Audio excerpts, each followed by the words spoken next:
में जिस तरह से रोजमर्रा के जीवन में जातिवाद निहित है, एक बड़े लेवल पे आप देखिए, सबसे पहला लॉकडाउन लगता है यूनिवर्सिटी में घुसने की प्रक्रिया पे। Central university entrance test CUET, है ना।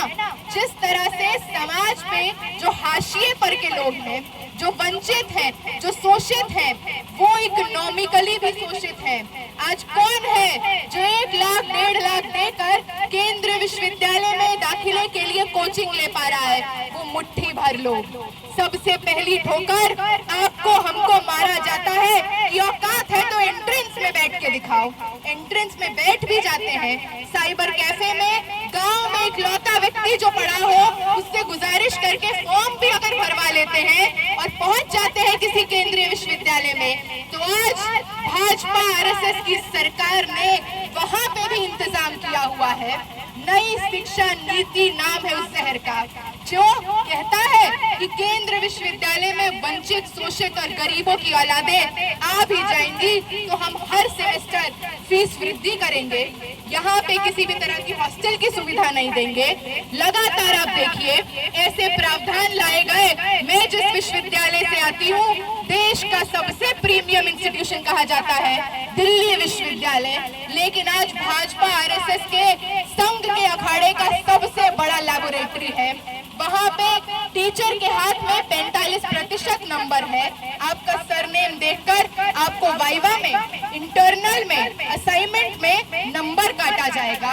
आपके सरनेम में वही प्रोफेसर से मिलता हुआ सरनेम है। क्लास आइए या मत आइए, अटेंडेंस पूरा करिए या मत करिए, बम्पर नंबर मिलेगा। हम देखते हैं कि अगर गलती से गरीब पिछड़ों की औलादें हायर एजुकेशन तक पहुंच जाती है, BA भी कर लेती है, MA भी कर लेती है, नेट की परीक्षा में बैठती है और PhD और JRF क्वालिफाई करती है, फिर वहां पे होता है वापस से एक हमला जिसका नाम है नॉट फाउंड सूटेबल। अगर आप PhD के इंटरव्यू में बैठेंगे, SC, ST, OBC समुदाय को कह दिया जाता है आप नाकाबिल हैं। हजारों लोग, इतने लोग जो लगातार इस एग्जाम को क्वालिफाई कर ले रहे हैं, इंटरव्यू में आप उनको कह रहे हैं नाकाबिल है। और जनरल कैटेगरी और एक पर्टिकुलर जाति, उस जाति से दिक्कत नहीं है, लेकिन सालों से जो विशेष अधिकार मिला है और आंखों पे जो पट्टी लगी है उससे आपत्ति है।